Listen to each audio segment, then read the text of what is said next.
Emocionante, né? Bom dia, ver o que o Senhor tem feito através de vocês nesses 4 anos. Nós, até eu senti agora. A gente estava na primeira pregação, né? Estávamos na conferência, então eu busquei conferir alguns assuntos com vocês. Hoje eu vou tentar trazer uma palavra mais para a comunidade. Obrigado, mano. Mais pastoral. Eu juro que eu vou me esforçar para isso. Mas eu fiquei muito emocionado vendo esse vídeo, porque lá no Rio de Janeiro nós estamos no nosso primeiro ano de plantação, né? E nós começamos com 5 pessoas. Éramos eu, Sara, minha mãe, Laís e Viviane, né? E ver vocês hoje nos enche de ânimo. Vale a pena cada esforço, cada dedicação. Antes de começar a pregar, eu anotei algumas coisas que eu queria compartilhar com vocês, né? Que o Senhor conserve vocês unidos, que o Senhor conserve vocês amigos e fiéis ao nosso Deus e fiéis uns aos outros, tá? Que o nosso Deus mantenha vocês amigos do Senhor, amigos uns dos outros, sem apegos a título, sem vaidade, sem facção, né? Longe de vocês esteja toda a maledicência, longe de vocês esteja a competição, longe de vocês esteja o sentimento de rejeição, longe de vocês esteja a raiz de amargura. Que na casa de vocês, na família de vocês, cresça a harmonia, a fidelidade, né? O pastoreio mútuo e o amor. É o desejo do meu coração para os próximos anos de vocês. Que o Espírito Santo de Deus continue sendo um amor e uma paixão nessa comunidade, né? Que vocês sejam fiéis ao Senhor. E eu não tenho dúvidas que o Senhor vai continuar sustentando essa plantação, né? Essa igreja agora, como foi dito. E é isso, gente. Vamos lá? Hoje eu vou falar sobre não apagueis o Espírito Santo. A nossa fé, né, o cristianismo, é sobre manter as promessas do Evangelho guardadas em nossos corações. É sobre isso o cristianismo. E num mundo necessitado de salvação e a passos largos para o inferno. Nós que somos cristãos, nós que somos aqueles que estão na terra representando o reino de Deus, precisamos manter todas as promessas do Evangelho protegidas em nossos corações. Principalmente em dias, né, que nós temos visto a igreja debaixo da influência de uma versão tão popular e inclusiva do Evangelho, né? Um Evangelho tão diluído, tão dissolvido, tão enfraquecido. Uma mensagem onde você não vê pessoas se convertendo de fato. Existem tão poucas pessoas, eu falo isso com tristeza, que você vê frutos de conversão. Às vezes você vê pessoas que estão há 5, 10 anos na igreja e você não consegue ver o fruto do Espírito na vida dela. Então, que essa não seja uma realidade dessa casa, né? Que a presença de Deus, que a vida comunitária, que aguardar com grande expectativa o dia do Senhor, seja o bem mais precioso da vida de vocês. Por quê? Porque todo nascido deveria estar crescendo a imagem do caráter de Cristo. Por quê? Porque a jornada cristã, ela é sobre amadurecer até mesmo antes de envelhecer. Eu tenho pensado, eu sou novo ainda, tenho 37 anos, mas eu tenho pensado sobre uma coisa. Quem pode garantir que de repente eu não tenho hoje mais passado do que futuro? Ninguém. Eu não tenho como garantir isso, eu não tenho como preservar um fio da minha cabeça.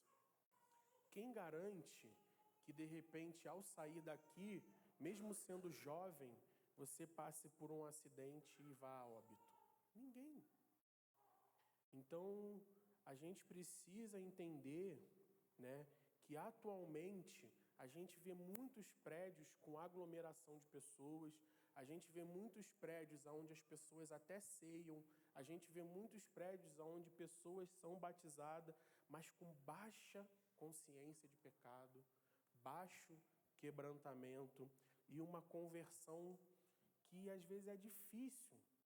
Às vezes a gente convive com pessoas no nosso dia a dia que você só descobre que ela é um discípulo de Cristo quando ela diz que é. Porque na convivência você não consegue discernir que é um irmão, porque vive uma vida no curso do mundo. E o cristianismo, né, no início do seu ministério, Peter Wagner descrevia cristãos maduros, pessoas cheias do Espírito Santo, dessa forma. Eles estão em comunhão com o corpo de Cristo, através de uma igreja local. Eles são minimamente conhecedores da doutrina fundamental da nossa fé. Eles foram discipulados num estilo de vida cristão, com modéstia, singeleza e ausência de ganância. Eles são capacitados e estão dispostos a pregar o Evangelho e a servir na obra de Cristo onde quer que eles estejam no seu dia a dia. Eu acredito muito nisso. Que não é suficiente você vir nos turnos durante a semana e você vir num culto domingo.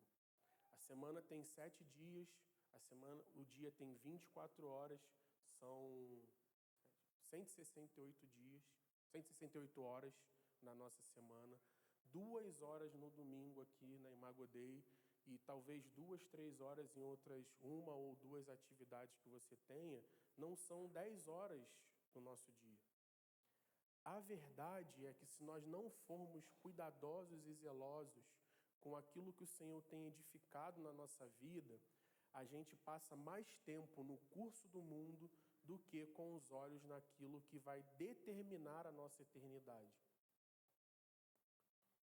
A pessoa que vive muito hoje, ela vive o quê? 100, 120 anos? 80? Isso é muito pouco para ser trocado por uma eternidade com o nosso Deus. E a gente precisa recuperar o senso de importância do que está em jogo. Nós damos valor demais a habilidades, mas algumas vezes nós ignoramos o caráter de Cristo na nossa vida. Mas não deveria ser assim. Por quê? Porque homens de caráter flexível podem ser cheios de habilidade, mas ainda assim desviar a muitos, porque não estão focados no bem comum. Lembra que eu estou falando sobre não apagar o Espírito Santo. Eu quero compartilhar com vocês uma curiosidade que eu tenho pensado esses dias. Apocalipse 19:10 diz que o testemunho de Jesus é o espírito da profecia. Quando o testemunho de Jesus chega na vida de uma pessoa, essa pessoa precisa se converter. E por que em nossas comunidades carismáticas e proféticas tem tão pouco batismo? Você talvez tenha 1, 2, 5, 10, 15, 20 anos de convertido. Quantas pessoas você já levou ao batismo? É maravilhoso o que nós vivemos aqui essa semana, esses dias. Mas você e eu precisamos sair daqui, convictos no nosso coração, que nós trabalhamos na grande comissão apostólica. É inadmissível que eu e você vivamos o ano inteiro, 365 dias, sem conduzir uma única pessoa à confissão pública de fé, ao batismo. Nós somos um movimento que, infelizmente, batiza poucos adultos e poucos idosos.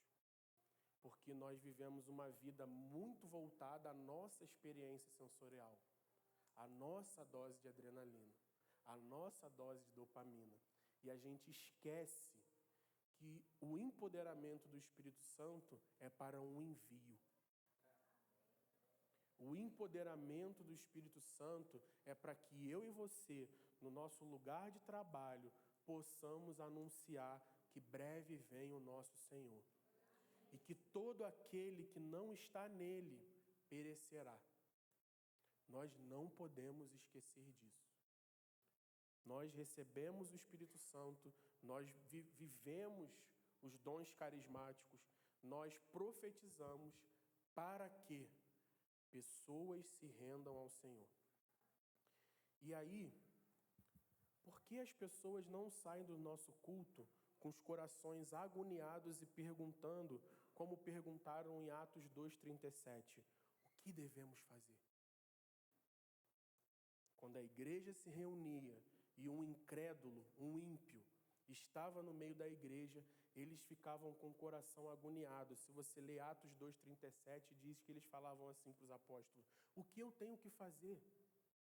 Se eu estou perecendo, se eu estou indo para o inferno, o que eu tenho que fazer?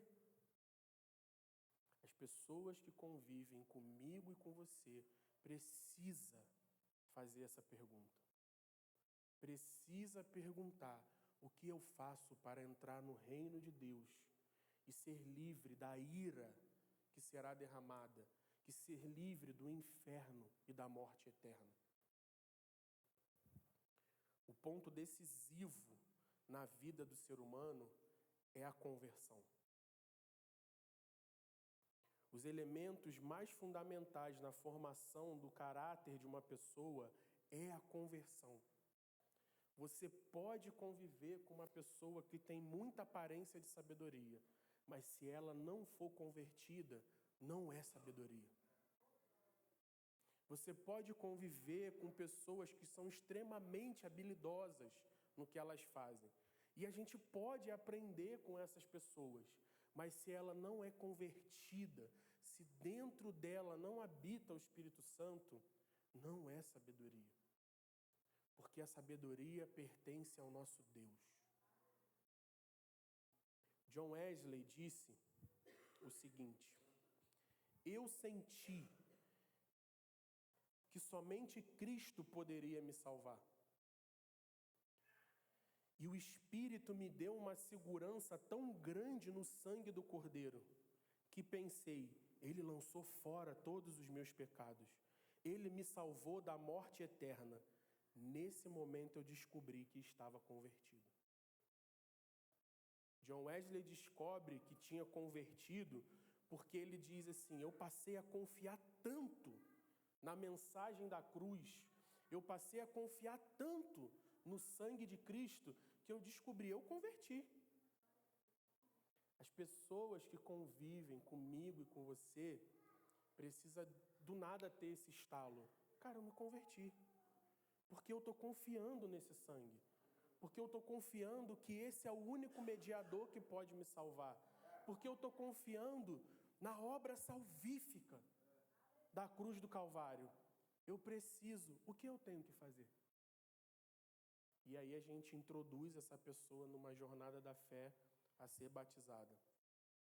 Quando o Evangelho se manifesta na vida do perdido, o Paracletos acessa esse coração, o Consolador, operando consolo, confiança e vida. E essa pessoa jamais será a mesma, porque essa pessoa nasceu de novo no reino de Deus. Pedro escreveu em 1 Pedro 1:23, vocês nasceram de novo, vocês foram regenerados, não de uma semente perecível, mas imperecível, por meio da palavra de Deus, viva e permanente. Nós buscamos o derramado do Espírito Santo, nós buscamos a operação e a atividade dos dons e da profecia, para que haja salvação daqueles que convivem comigo e com você. Nós somos o movimento apostólico da igreja, quer estejamos em qualquer lugar. O desejo do meu coração nessa manhã é cutucar você que ao receber empoderamento, que ao receber poder do Espírito Santo, você saia daqui incomodado, que você e eu precisamos pregar o Evangelho. Precisamos pregar o Evangelho para aqueles que ainda estão mortos nos delitos e pecados.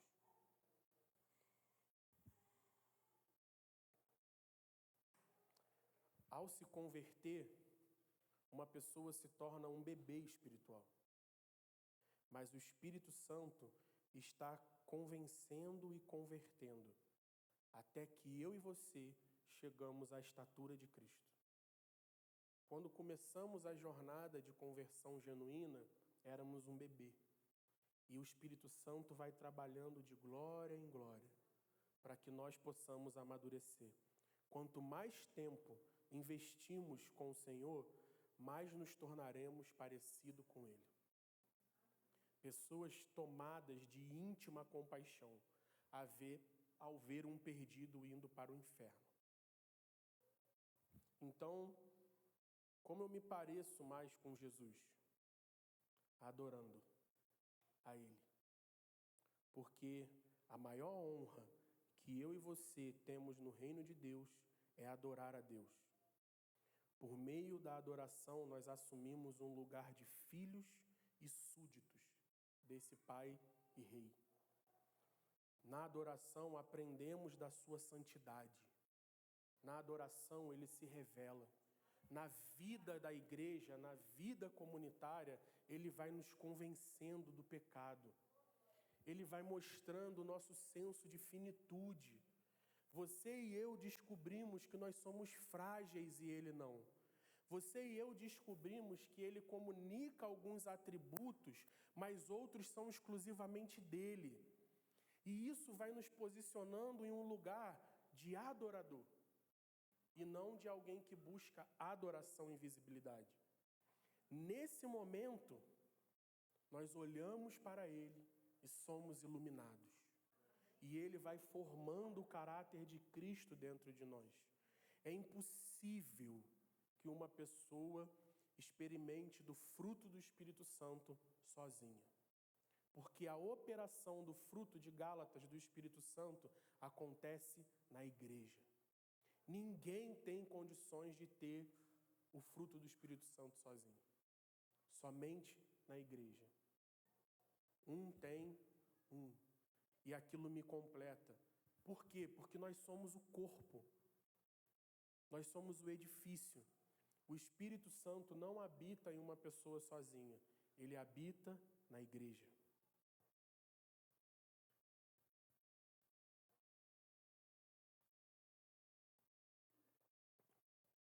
J.K. Bailey, um teólogo, disse o seguinte: nós nos assemelhamos àquilo que adoramos, seja para a nossa ruína ou para a nossa restauração.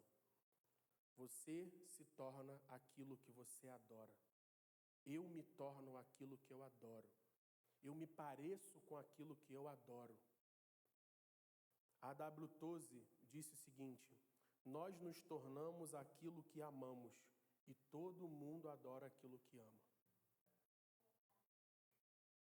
Tim Keller: a única escolha que o ser humano tem é o que ele vai adorar, porque a vida dele vai adorar alguma coisa. E eu te pergunto, quem eu e você estamos adorando na nossa vida? As pessoas que convivem comigo e com você veem o caráter de Cristo, ou elas veem pessoas vivendo no curso do mundo, cegados pelo Deus desse século, que tem embotado o entendimento dos incrédulos. Quem somos eu e você quando estamos longe dessa cadeira na Imago Dei? Quem as pessoas que convivem comigo e com você dizem que somos?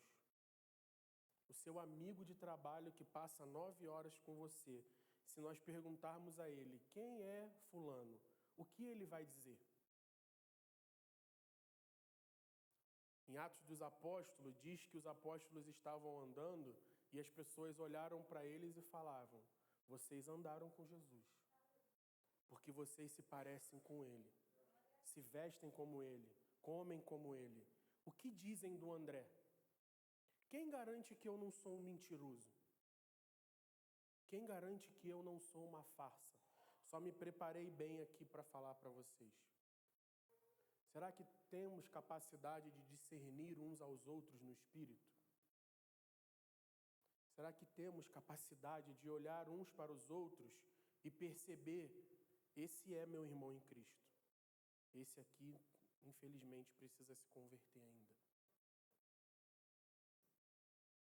Nós podemos estar no mesmo lugar físico e estarmos em lugares diferentes espiritualmente.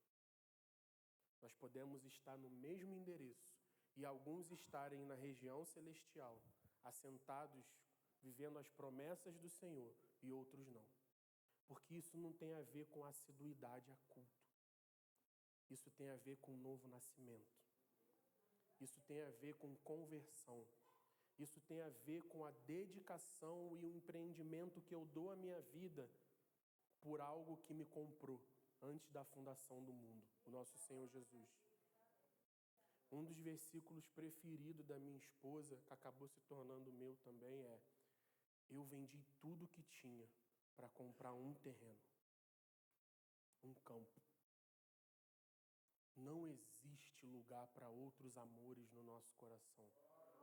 Deus é zeloso e ciumento. Não existe lugar para informalidades no nosso coração, porque o nosso Deus é extremamente meticuloso, detalhista. Ao construir o templo, você vai usar tal coisa. Ao fazer aquilo, tal coisa. Deus não é um Deus de informalidades. Nós servimos a um Deus que é amor, mas é um fogo que consome. Nós servimos a um Deus que queima tudo que é palha e feno e só mantém aquilo que é eterno.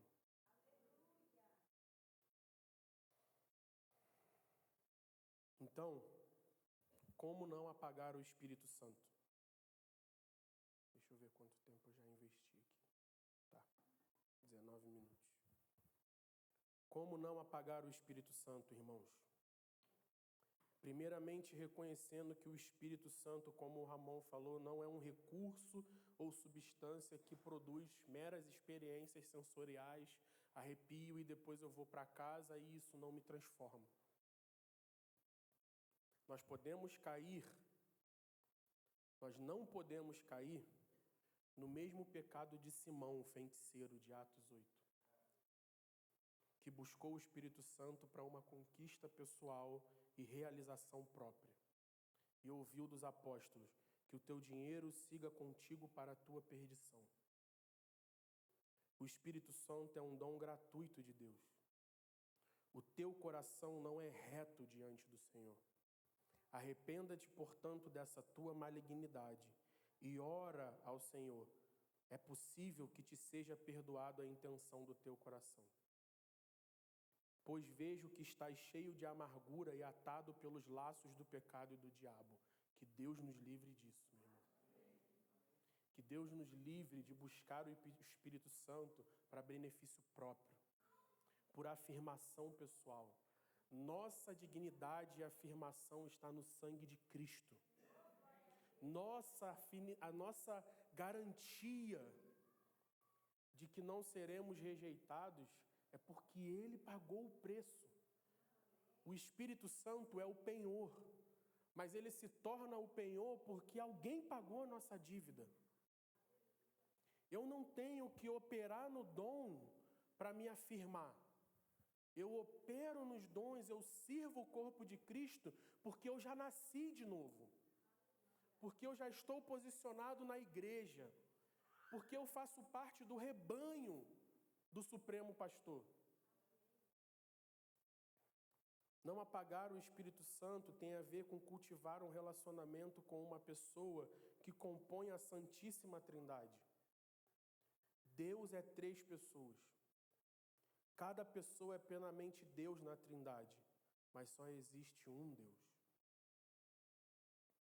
O Espírito Santo é uma pessoa, logo ele tem traços de personalidade. Ele pensa, eu não vou ler os versículos, mas você que está anotando, anota para você ler em casa. O Espírito Santo pensa, Atos 15, 28. Porque pareceu bem ao Espírito Santo e a nós vos impor mais encargo. Ou seja, pareceu bem, ele pensa. Em 1 Coríntios 2, 10 e 11 diz, o Espírito Santo a tudo investiga, até mesmo as profundezas de Deus. Nós não estamos lidando com uma fumaça. Nós estamos lidando com Deus. O Espírito Santo ama, Romanos 15, 30, pelo amor do Espírito Santo. O Espírito Santo se entristece, Efésios 4, 30, não entristeçais o Espírito Santo de Deus. Também tem Isaías 63, 10, vocês magoaram o Espírito Santo. Leia na sua casa. O Espírito Santo deseja, 1 Coríntios 12, 11. O mesmo e único Espírito realiza todas essas razões e ele distribui conforme deseja. O Espírito Santo inspirou a palavra de Deus, 2 Pedro 1, 21, orientados e movidos pelo Espírito Santo. O Espírito Santo ensina e nos faz lembrar. João 14, 26. Mas o advogado, o Espírito Santo, a quem o Pai enviará em meu nome, esse vos ensinará e vos fará lembrar. O Espírito Santo guia os santos.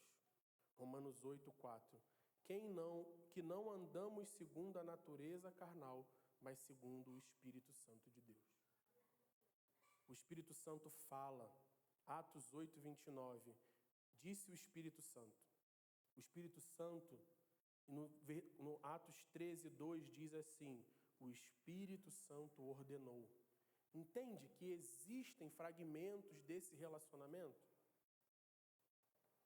O Espírito Santo escuta, João 16, 13, mas dirá tudo o que tiver ouvido. O Espírito Santo é quem nos convence, João 16, 8 a 11. Convencerá o mundo do seu pecado, da justiça e do juízo. O Espírito Santo também regenera para a salvação. João 3, 5. Quem não nascer da água e do Espírito não pode entrar no reino de Deus. O Espírito Santo também é o nosso conforto, o nosso consolo. João 14, 16. Ele vos dará o Consolador. O Espírito Santo testifica sobre a obra de Jesus. O Espírito da verdade que provém do Pai, ele testemunhará a meu respeito. O Espírito Santo de Deus auxilia eu e você nas nossas fraquezas e intercede por nós. Romanos 8, 26. O Espírito nos auxiliou em nossa fraqueza e o próprio Espírito intercede por nós. E é o Espírito Santo que chama eu e você para a obra do ministério. Não adianta, gente. Eu queria falar aos diáconos. O Espírito Santo é quem precisa respaldar a obra da mão de vocês. É maravilhoso e extremamente importante que a igreja local e o presbítero da igreja reconheçam isso em vocês. Mas nós precisamos, vocês precisam buscar esse respaldo do Espírito Santo. Porque é ele que chama ao ministério. Em Atos 13, 2 e Atos 20, 28 diz o seguinte: e servindo eles ao Senhor e jejuando, disse o Espírito Santo: separai-me a Barnabé e Paulo para a obra que eu os tenho chamado. Atos 20, 28. Concluindo, tende cuidado de vós mesmos e de todo o rebanho, sobre o qual o Espírito Santo vos estabeleceu ministros, para que, pastoreando a igreja de Deus, eu e você precisamos do respaldo do Espírito Santo na nossa vida. Porque é ele que habita no nosso interior. Então, irmãos, Por que eu estou falando tudo isso sobre o Espírito Santo? Porque eu estou buscando construir biblicamente um seguinte raciocínio: manter o Espírito Santo aceso está para relacionamento íntimo com Deus e a igreja. Quem não ama a vida comunitária está com sérios problemas, irmãos. Quem não ama a igreja precisa de ajuda. Esse discurso de eu amo a Deus, mas eu não consigo mais congregar, mostra que estamos doentes e precisamos da vida da igreja para nos curar. E a minha família pode dizer isso com propriedade, porque a igreja que nos feriu é a igreja que nos curou. A igreja real, feita de gente normal, ela tem muitos problemas. Ela nos fere, é na igreja que a gente se decepciona, é na igreja que a gente se frustra, mas é nessa igreja que também somos curados, revigorados, fortalecidos, encorajados, reanimados e apontados.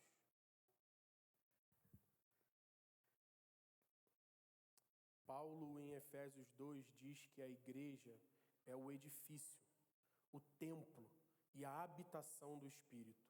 Logo, como eu falei naquela hora, ninguém manifesta o fruto do Espírito se não for membro do corpo.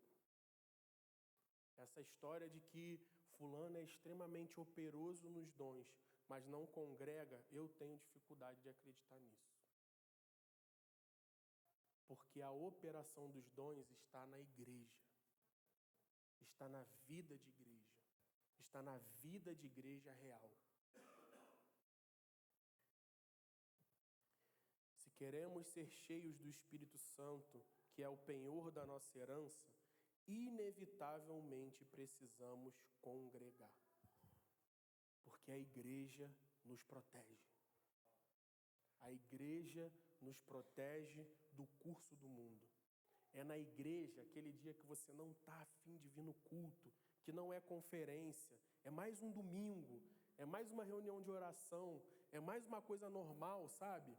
Nesse dia, você chega lá e canta uns salmos, e aquilo te traz vida. O outro te edifica, sabe? E aí, a multiforme sabedoria, a multiforme operação de Deus na vida de cada um de nós vai nos oxigenando. E aí é o Cristo que tem na vida do meu irmão me edifica. O Cristo que está na vida do outro me edifica. E aí nós vamos sendo preenchidos e lembrados que nós estamos numa longa jornada na mesma direção, até que Cristo volte. Sem uma igreja local, não existe enchimento do Espírito Santo. Eu não acredito que existe desenvolvimento de caráter e conversão real numa pessoa que não vive igreja. Porque quem nasceu de novo ama o corpo de Cristo e não quer ser membro sozinho. Um membro sozinho não tem vida. Um dedo, quando é perdido, amputado, a primeira coisa que fazem é pegar o dedo e ir para um pronto-socorro, porque ele tem que voltar a ser enxertado no corpo. Porque se ele passar muito tempo fora, dá problema. Ninguém que faz parte do corpo de Cristo consegue viver sozinho. Quem nasceu de novo ama a igreja. Vamos ler agora, eu já estou partindo para o fim, 1 Tessalonicenses 5, do 1, vamos ler 1 Tessalonicenses 5 toda, a partir do 1.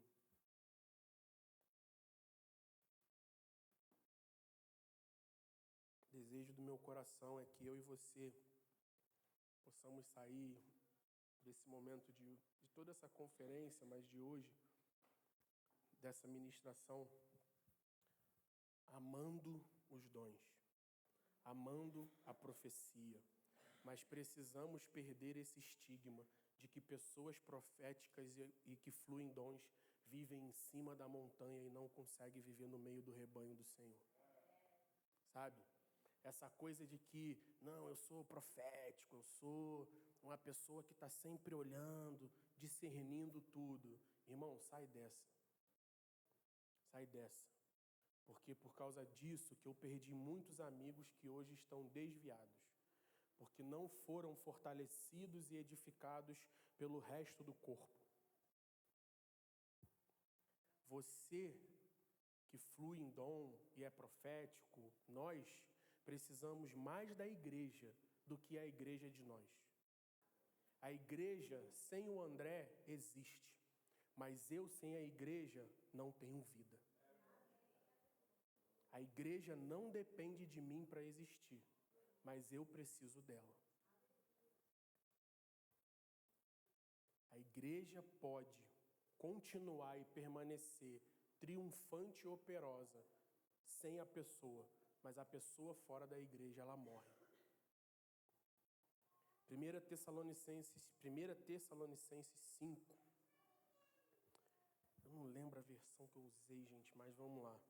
Caros irmãos, em relação aos tempos e às épocas, não é necessário que eu vos escreva, pois vós mesmos estáis bem informados de que o dia do Senhor virá como um ladrão. Quando vos afirmarem paz e esperança, eis que repentina destruição se precipitará sobre eles, assim como as dores de parto tomam uma mulher grávida, e de forma alguma encontrarão escape. E aí ele diz, revesti-vos de Cristo e vigiai. Entretanto, vós, irmãos, não estáis vivendo nas trevas, para que esse dia, como se fosse um ladrão, vos ataque de surpresa. Versículo 5.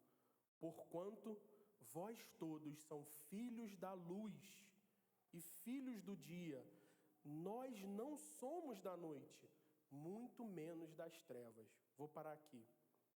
Ele começa com elogios.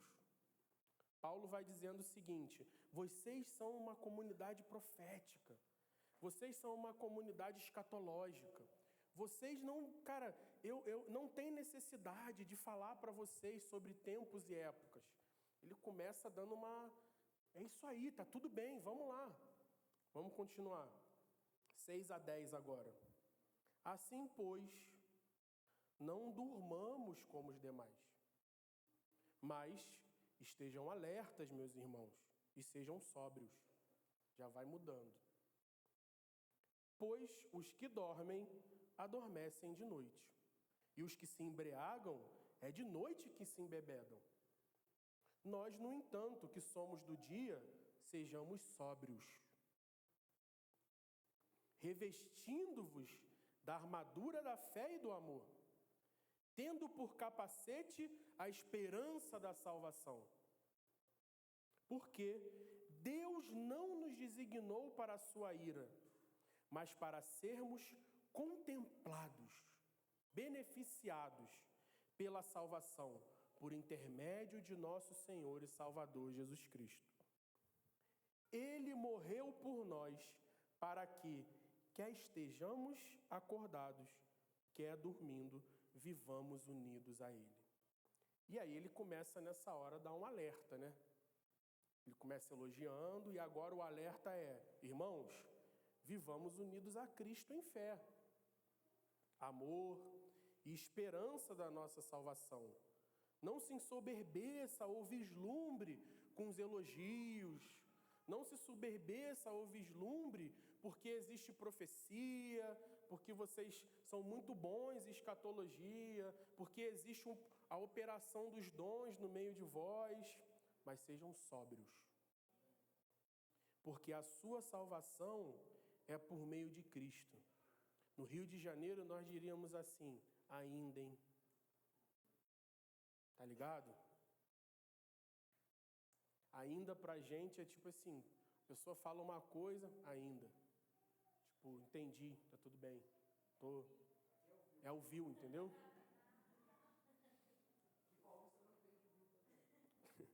É tipo assim, fica atento. Quem pensa que está em pé, cuide para que não caia. Quem pensa, não é quem está de pé. E aí vem a primeira instrução de como a vida comunitária é determinante para manter o espírito aceso. Olha comigo o versículo 11. Por isso, aconselhai-vos e encorajai-vos mutuamente, como de fato já estás fazendo. Ele traz uma primeira instrução. Como eu me mantenho com o espírito aceso? Vida de igreja. Aconselhai-vos e encorajai-vos mutuamente. E agora, os últimos versículos do 12 ao 22, ele vai trazer 11 instruções de como a vida comunitária é determinante para manter o espírito aceso na minha e na sua vida. Vamos juntos?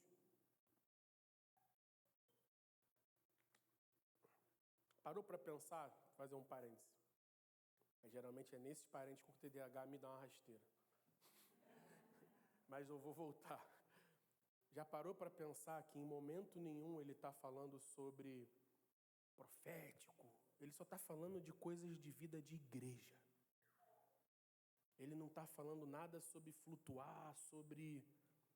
Geralmente, quando a gente fala de não apagar o espírito, a gente pensa nessas coisas.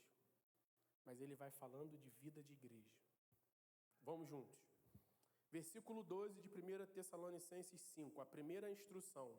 Caros irmãos, agora vos suplicamos que, instrução número 1, dedicais toda a consideração para com os que se esforçam no ministério, os quais vos lideram e aconselham no Senhor. Ou seja, honre os seus pastores e os seus líderes. Ele prometeu que nos daria homens segundo o seu coração. Infelizmente, a nossa geração, olha aqui para mim, foi extremamente abusada por homens de caráter inflexível. Foi extremamente abusada por homens oportunistas. Mas a Bíblia fala de honra a homens que são obedientes ao Senhor. E essa é a primeira instrução que Paulo dá aos de Tessalônica, de como manter o espírito aceso. Honrando a vida daqueles que dão a vida e velam pela minha e a sua vida. Irmãos, quando morre um parente seu, quem é que você pede para orar? A igreja. Quando tem um velório, quando tem o que quer que seja, quem é que vai lá te ajudar? É o seu presbítero, é o seu pastor. É aquele homem comum que você está acostumado a ver, às vezes, ele cometendo erros na direção da sua casa, na educação dos seus filhos, porque ele é um homem real. Porque as pessoas que nos lideram são pessoas reais. O cristianismo, a nossa fé, não é sobre pessoas perfeitas, é sobre pessoas imperfeitas que confiam na obra do Evangelho na sua vida e estão sendo fortalecidos, edificados, formados no seu caráter, dia após dia. Então nós precisamos parar de achar que existe perfeição. A salvação e a obra do Evangelho na minha e da sua vida não tem a ver com o quanto de erros e acertos nós cometemos, mas tem a ver com o quanto nós confiamos no sangue de Cristo. A primeira instrução é essa: dedicais toda a consideração para aqueles que estão se esforçando na obra do ministério. Qual é a segunda instrução? Os tenhais na mais alta estima, expressando a eles o vosso amor e reconhecimento pela obra que realizam convosco. É importante expressar àqueles que nos lideram amor e estima. Geralmente, nós só queremos receber amor e a gente esquece que os que nos lideram, pastores, diáconos, líderes de departamento, são pessoas que às vezes precisam de uma mensagem de encorajamento. São pessoas que precisam ouvir o seguinte: eu estou orando por você, que o Senhor te conduza, Que não haja competição no nosso meio, sabe? A Bíblia vai dizer que o maior é o que serve. Que ele cresça e nós venhamos diminuir. A terceira instrução é caminhar em paz uns com os outros. Ou seja, no que depender de nós, tenhamos paz com todos. É a parte B do versículo 13. Versículo 14. Irmãos, também vos exortamos a que admoestais solenemente, consolai uns aos outros, os desanimados, amparem os fracos, sejam pacientes com todos. Eu vou repetir. Exortamos solenemente que você admoeste o sonolento. Aquele irmão que passa por um momento que de repente a sua fé está adoecida. E ele está fraco. Então, admoeste esse irmão. Vamos lá, cara. Não somos daquele que retrocede. Ninguém vai ficar para trás. Eu vou te ajudar e te suportar em amor até o dia de Cristo. Até o dia que receberemos uma coroa de glória e estaremos diante do Senhor, recebendo um corpo incorruptível, e nada mais vai nos assolar. Depois ele diz, console o desanimado, ampare o fraco, ou seja, invista tempo em relações que você perde.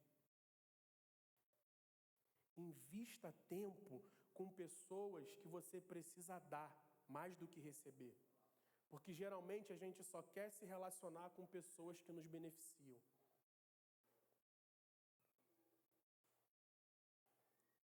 Não se relacione só com pessoas que você ganha. Isso se chama consumismo e egoísmo. Libere aqueles que até aqui abençoou a sua vida e comece a abençoar irmãos mais maduros. Geralmente, ao passar dos anos na jornada, a gente começa a perder. É muito perigoso quando a gente deixa de ser uma igreja missional e começa a virar uma igreja de manutenção. Uma igreja missional, missiológica, uma igreja envolvida com a grande comissão apostólica, ela está sedenta por novos convertidos, porque ela sabe que os campos estão brancos.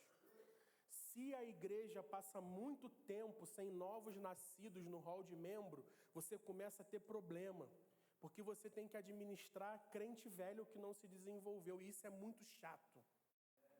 Crente velho que não faz nada é chato. Ele começa a ver problema em tudo.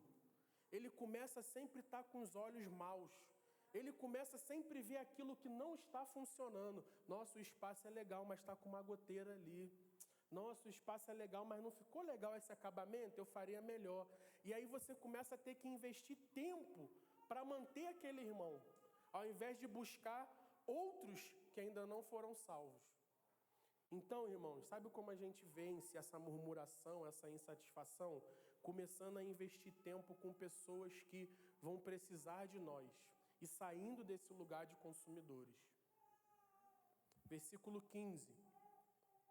Evitai que ninguém retribua mal com mal, mas encorajai que todos sejam bondosos uns para com os outros.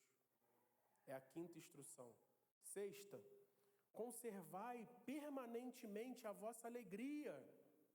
No Senhor a nossa obra não é em vão, irmãos. Ele é galardoador daqueles que o buscam. Ele vai nos recompensar. É nele. É por ele que nós estamos gastando a nossa vida. Não é para o reconhecimento de homens. Nós precisamos nos satisfazer no Senhor. O 17, a sétima instrução, orai sem cessar.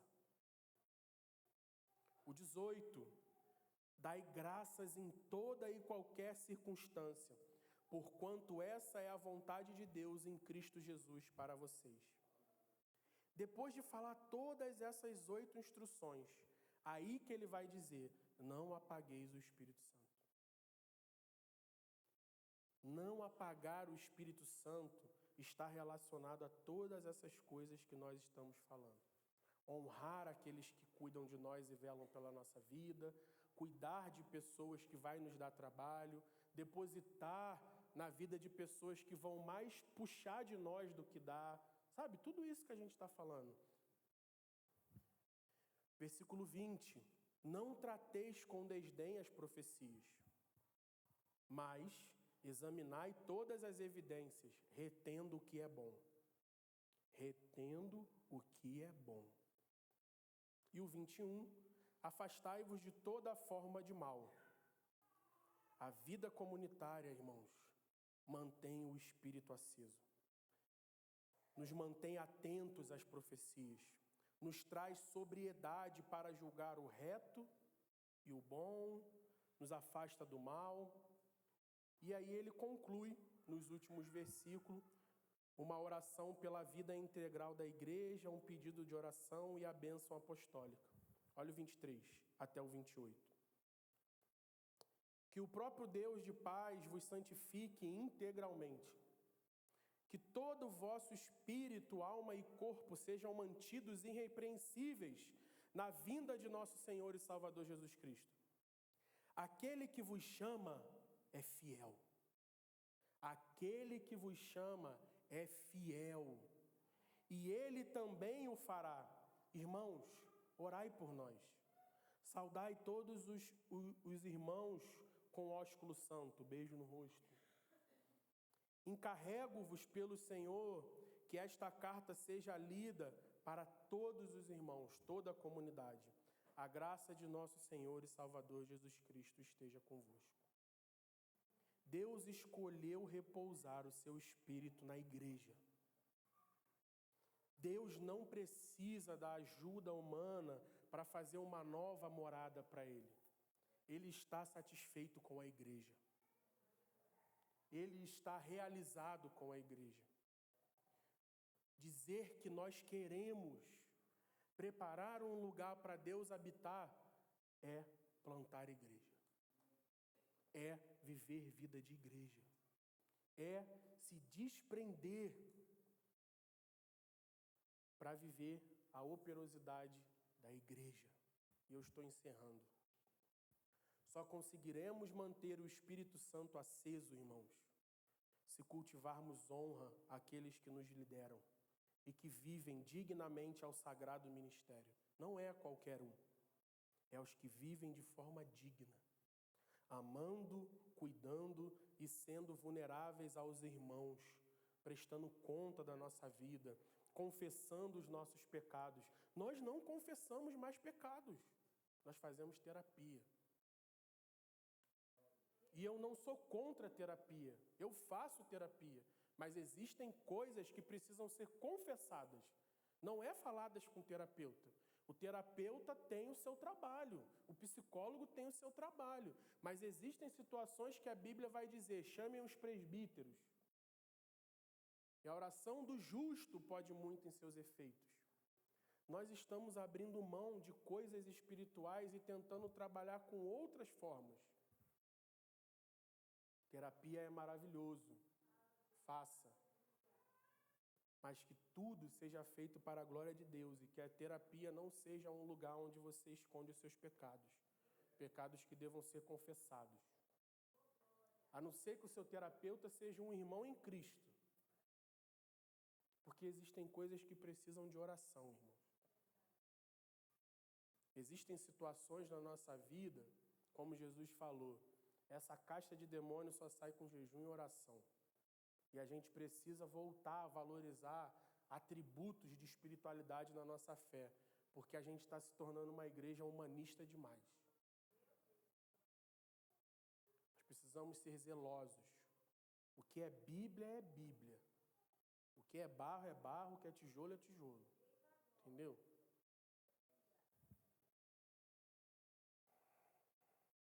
Não é suficiente entrar no meu quarto secreto e buscar experiências pessoais, mas ser uma pessoa que desonra a liderança, cultiva a maledicência e não é verdadeiro na comunhão.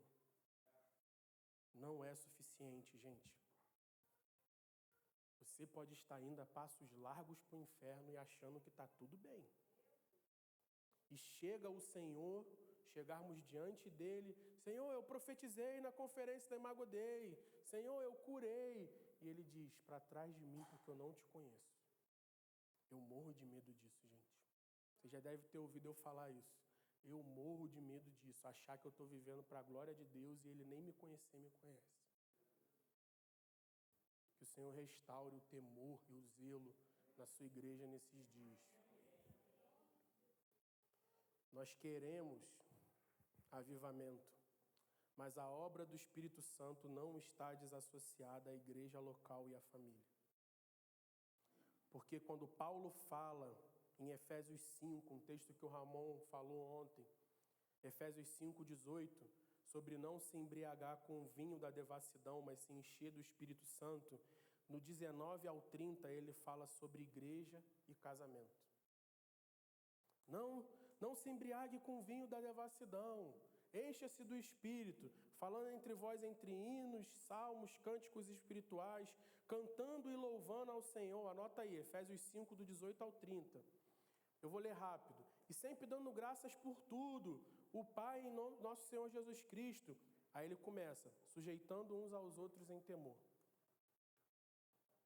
Mulheres, cada um de vós seja submissa ao seu marido, assim como o Senhor. Pois o marido é o cabeça da mulher, assim como Cristo é o cabeça da igreja, sendo ele mesmo o salvador do corpo. Mas assim como a igreja está sujeita a Cristo, também mulheres sejam submissas aos seus maridos. Aí o marido gosta. Mas o versículo seguinte diz, marido, cada um de vós ame a sua esposa, assim como Cristo amou a igreja e a si mesmo se entregou por ela, a fim de santificá-la, tendo purificada com o lavar da água pela palavra, para apressá-la a si mesmo como a igreja gloriosa, que ela seja sem mancha, sem ruga, nem qualquer outra coisa semelhante, mas santa e irrepreensível. Assim, marido, ame a sua esposa como o próprio corpo. Quem ama a sua mulher ama a si mesmo, pois ninguém jamais odiou o seu corpo. Antes, alimenta-o, dele cuida. E assim também Cristo em relação à igreja, porque somos membros do mesmo corpo. Ou seja, irmãos, ele fala para não se embebedar com o vinho da devassidão. E ao dizer que devemos nos encher do Espírito, ele fala de igreja local e casamento. Como o homem e a mulher devem viver. A responsabilidade do matrimônio na sociedade. Muitos dos problemas que nós vemos hoje na nossa sociedade é um problema do homem. É um problema do homem não estar no seu lugar. Os problemas de orfandade, os problemas de abandono, tudo que a gente vê é um problema nosso. A gente que deixa mulheres sozinhas, mãe solo, e aí ela tem que fazer papel de homem e de mulher ali, ó, pai e mãe, e não vai conseguir. Porque não foi para isso que Deus criou ela. A ausência do homem, a ausência da responsabilidade que é nossa, está destruindo a sociedade. E ao se encher do Espírito Santo, eu e você precisamos ser pessoas que honram o Senhor no nosso matrimônio. E eu não estou falando de ser perfeito, a Sara sabe que eu cometo muitos erros. Mas uma coisa que eu tento, eu vou falar para nós que somos maridos, uma coisa que eu tento, assim, ser muito rápido na minha casa é em pedir perdão. Eu cometo muitos erros, gente, muitos. Eu não sou uma pessoa fácil de viver. Eu sou um cara pragmático, chato. Eu sou muito chato. Tem dia que nem eu estou me suportando, de tão chato que eu sou. Mas eu tenho tentado fazer com a minha filha e com a minha esposa, com o meu filho, com os irmãos que andam comigo, dizer assim, me perdoa e me suporta em amor, por favor, porque eu preciso de você. Eu não tenho como viver sozinho. Uma vez uma pessoa virou para mim, falou o seguinte, eu acho que você pede perdão demais aos seus filhos. Isso pode construir neles uma figura muito ruim sobre você. Eu falei, não, acho que eu estou fazendo certo. Eu estou mostrando para eles que o pai deles é um homem imperfeito, só Cristo é perfeito. Eu estou mostrando para eles que eu não tenho como fazer tudo certo, Eu estou mostrando para minha filha, que hoje vai fazer 8 anos, daqui uma semana, que existem coisas que eu, como pai, não vou suprir.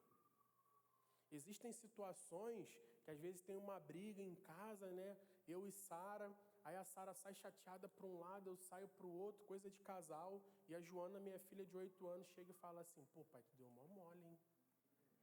Mamãe ajuda todo mundo nessa casa, mamãe faz tudo por todo mundo, você reclama de tudo. Acho que você tinha que ir lá pedir desculpa a ela. E eu preciso me render, porque Deus usou a minha filha para me corrigir. E aí ela pega o Tito, vem Tito, vamos para a sala, e deixa eu e Sara sozinha, meu amor, me perdoa. Eu realmente errei, entendeu? Então assim, isso não é sobre ser perfeito, gente. Eu não estou me colocando aqui como uma pessoa extremamente experiente, mas como uma pessoa que, assim como você, tem muitos desafios, mas para se encher do Espírito Santo, nós precisamos de humildade, de reconhecimento que nós somos pessoas falhas. Acabamos agora. E eu vou finalizar com as mesmas palavras do Peter Wagner que nós lemos lá em cima. Como se encher do Espírito Santo? Sendo pessoas que têm comunhão com o corpo de Cristo através de uma igreja local. Sendo pessoas que minimamente estudam e se comprometem com a doutrina fundamental da nossa fé. Pessoas que têm condições de responder à sociedade respostas básicas do que a Bíblia diz a respeito dessa situação. Pessoas que são discipuladas. A Sara falou esses dias uma coisa para mim que mexeu muito comigo. Ela falou assim: amor, tu já parou para pensar que a gente fala muito sobre formar líderes e etc. E pessoas maduras, mas a gente valoriza pouco a ovelha? Mas Jesus deixou 99 para ir atrás daquela uma. A gente precisa voltar a valorizar a ovelha, aquela ovelhinha problemática, aquela pessoa que nos suga às vezes, que é chata, que de tempo em tempo você tem que, vamos lá, meu irmão, vamos lá, vai dar tudo certo. Por quê? Porque nós precisamos ser discipulados e discipular pessoas. Nós precisamos ser cuidados e cuidar de pessoas. Nós precisamos ser pessoas operosas. E precisamos também ser pessoas capacitadas e dispostas no nosso coração ao cumprir a obra de Cristo na terra. Então, irmãos, o nosso Deus enviou o Espírito Santo para nos capacitar e nos direcionar, para nos dar os seus dons, a fim de que façamos a obra de Cristo. O Espírito Santo foi enviado para habitar em nós, para nos transformar à semelhança de Cristo, para cultivar o fruto do Espírito na nossa vida. Na medida em que cooperamos com a sua obra em nós, nos tornamos mais parecidos com Jesus. Então, se Jesus ama a igreja real, e eu e você dizemos que somos seus discípulos e seguidores, nós precisamos amar a igreja. Vamos orar um pouco? Queria te pedir, eu não sou de fazer isso não, mas curve sua cabeça. E vamos orar pedindo ao Senhor que o Senhor nos dê amor pela igreja. Não apagar o Espírito Santo é amar a igreja. Talvez você esteja vivendo um momento de luta, talvez você esteja vivendo um momento de estar sendo contrariado. Parece que de repente as pessoas que você anda estão avançando e você não, sabe? Parece que às vezes você pensa que talvez eu deveria estar em tal lugar e não estou, tal posição e eu não estou. Eu queria te dar a oportunidade de fazer uma avaliação sóbria. Como diz na palavra de Deus, faça uma avaliação sóbria sobre como nós temos conduzido a nossa vida. E talvez é só um momento de esperar pacientemente uma outra estação para Deus te posicionar naquilo que você é. Todo mundo sabe, de repente, que você é, mas o seu momento ainda não chegou, sabe? Eu sinto de falar isso. Que a gente espere de forma paciente no Senhor, amando a vida comunitária mais do que uma posição e um status. mais do que um reconhecimento público. Pai, eu quero te pedir essa manhã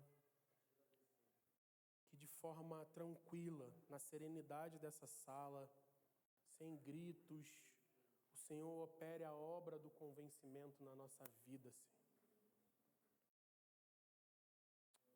Senhor, hoje quando eu cheguei aqui, eu olhei algumas pessoas e me saltou aquele versículo de Lucas 22, quando Jesus fala para Pedro sobre a ciranda satânica. Satanás vai te peneirar, mas eu oro para que a sua fé não desfaleça. E após se converter, você fortalecerá os demais irmãos. Senhor, eu creio que alguns irmãos nessa estação vão passar por isso, Senhor. Uma peneira, sabe? Um momento de ser aprovado no seu caráter, no cuidado da sua casa, no como conduz a sua vida. E eu quero fazer uso das suas palavras, Senhor. Eu quero orar para que a fé desses irmãos não desfaleça nesse momento de prova e que eles consigam suportar os processos, Senhor. Que eles consigam ser pacientes nesse momento que o Senhor está trazendo para fora coisas que precisam ser organizadas antes do empoderamento, Senhor.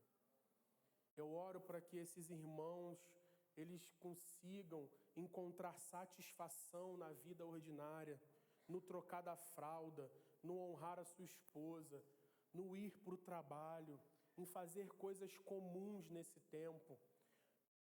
Eu oro por isso, Senhor, porque não apagar o Espírito Santo está relacionado a isso. Está relacionado a vivermos uma vida com paciência, esperando do Senhor. Eu sinto, Senhor, que você está fazendo isso com corações aqui nessa igreja local. O Senhor está mostrando a irmãos que a resposta final pode parecer clichê, mas ela vem do Senhor. Talvez pessoas que até aqui conduziram a sua vida sendo afirmada por homens, mas nós estamos diante de um tempo, Senhor, em que todos nós precisamos descobrir que é o Senhor que nos afirma e nos respalda. É o Senhor que nos afirma e respalda, Senhor. Nos ajude a encontrar satisfação em estarmos contigo no secreto. Nos ajuda a encontrarmos satisfação em cultos domésticos, Senhor. Aquele dia da semana que a gente pega a nossa esposa, nossos filhos, abre uma porção da Bíblia e ora juntos, pedindo que o Senhor nos guarde do dia mau, pedindo que o Senhor nos proteja desse mundo que perece, pedindo que o Senhor nos mantenha sóbrios. Senhor, por favor, que a operação dos dons seja mantida nessa casa e cresça, mas que isso não se limite só a esse prédio, mas que isso tome todas as ruas e lugares de Varginha, Senhor. Abençoa a sua igreja dessa cidade. Proponha, Senhor, unidade entre as igrejas dessa cidade. Não pode existir facção, Senhor. Nós somos a mesma igreja. Então, em nome de Jesus, eu te peço, Pai, aviva a tua obra em nossos dias. Aviva a tua obra em nossos dias. Em nome de Jesus.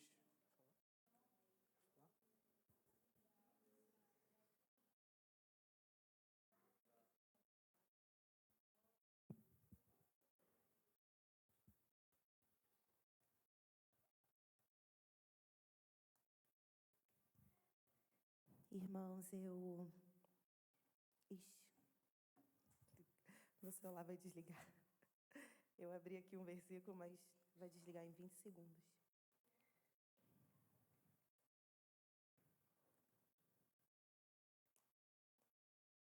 Obrigada. 2 Coríntios 5, 14 ao 21. Esse texto está martelando no meu coração desde que eu cheguei. E eu não podia deixar de compartilhar isso com vocês. E eu tô cantando a musiquinha na cabeça.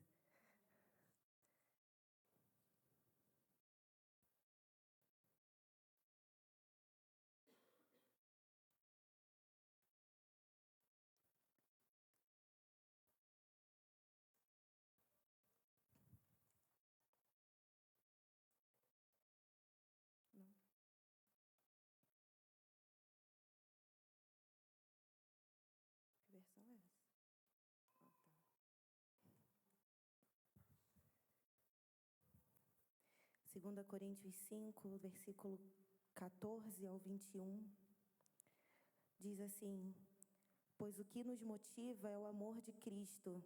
E tem uma versão que diz que o amor de Cristo nos constrange. E eu quero usar essa palavra, do constrangimento do amor de Cristo.